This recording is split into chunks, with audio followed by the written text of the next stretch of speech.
name is Francie and I assume that a lot of you play a priest, so you might want to know more about Anduin Wrynn, and this is a video about his life and the person that he is.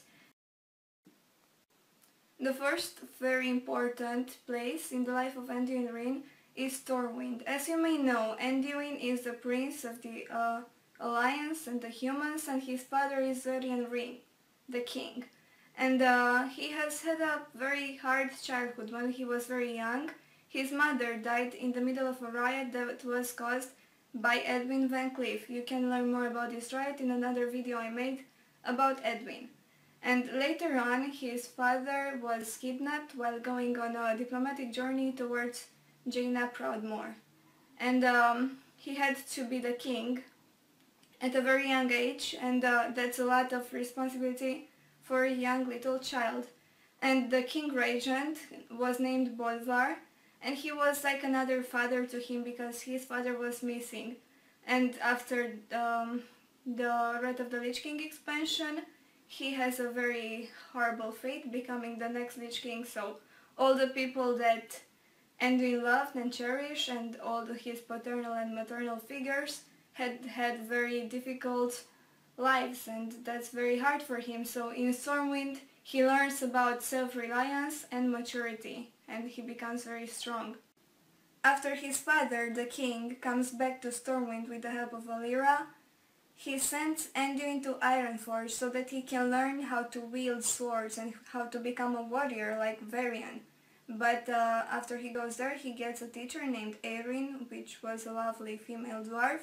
And after a lot of practicing, she tells him that he's just not made to become a warrior, he's weak, he can't hold a mace, and he can't even defeat a female. So he's obviously very bummed because all he ever wanted was to become like his father. And right after he is told that, a series of natural anomalies take place in Nezerath, including Ironforge, and Loch Modan is severely hit and many people die and many people are injured.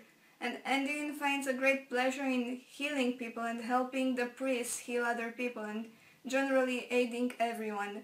And that's when he realizes that his desire and his goal in life is to become a priest. And in time he likes to hear more and more about Rohan's stories, him being the high priest of Ironforge, and he realizes that that's what he's going to do. And in that anomaly, his teacher Erin dies, and he decides that in her name he's going to become a priest and listen to her words.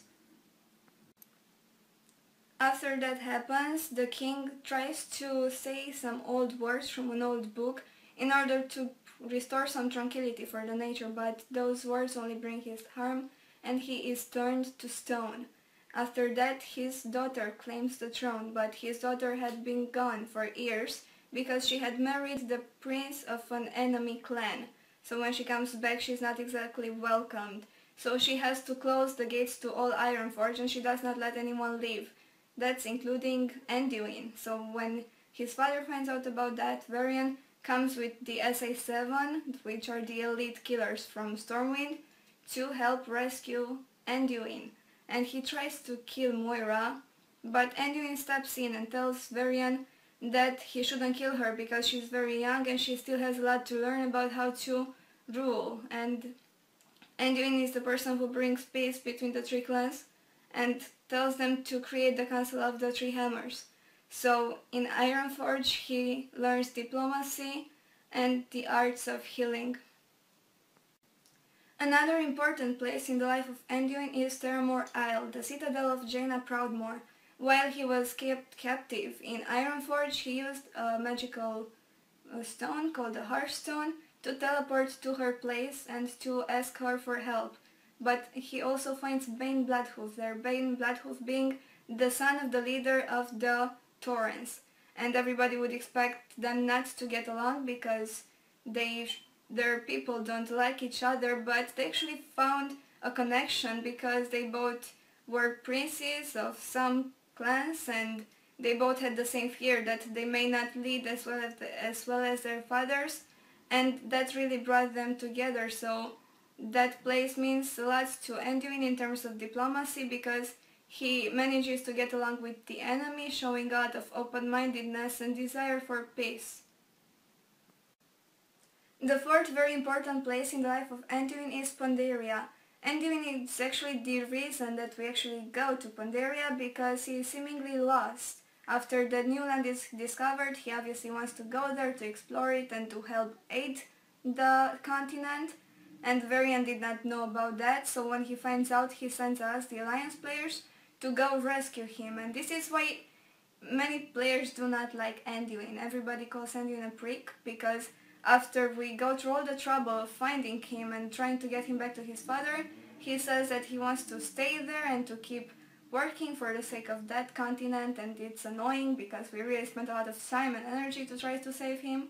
But in time we discovered that he played a very important role in this whole expansion. He helped get some very important artifacts that are really, really important, so he's not there just for the sake of being there and annoying his father.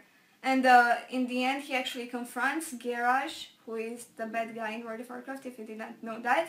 And that's really brave, because Garrosh could crush him with just one hand. Garrosh is big and he's very small, so that's really courageous of Anduin, so he deserves respect.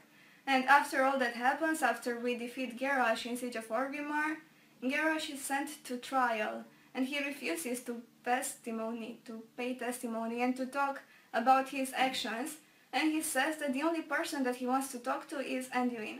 Now nobody knows why, but he actually goes to Garrosh almost every day, trying to talk to him, because Anduin has a lot of hope for humanity and for every creature, and he keeps hoping that one day Garrosh would say that he is sorry for all the bad things that they did.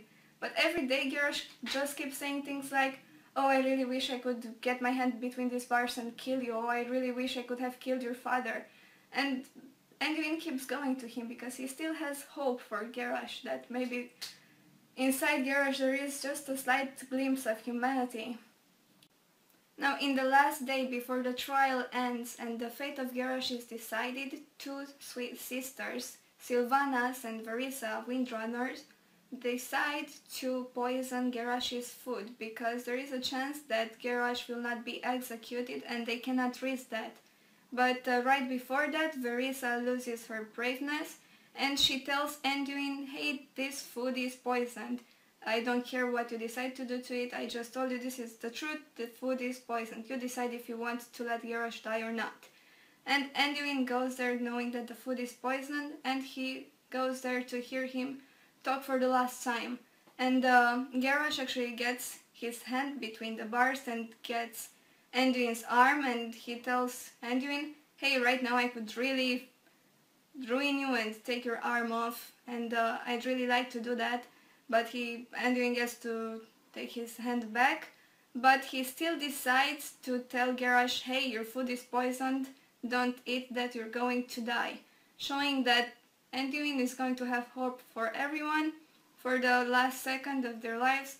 He is always going to think the best of everyone. That's very kind and a very, very diplomatic thing to think. So yeah, this is your hero, quite a brave one, quite a smart one, quite a diplomatic one. So yeah, this is pretty much it. Thank you for watching my video. I am Francesca. Do subscribe.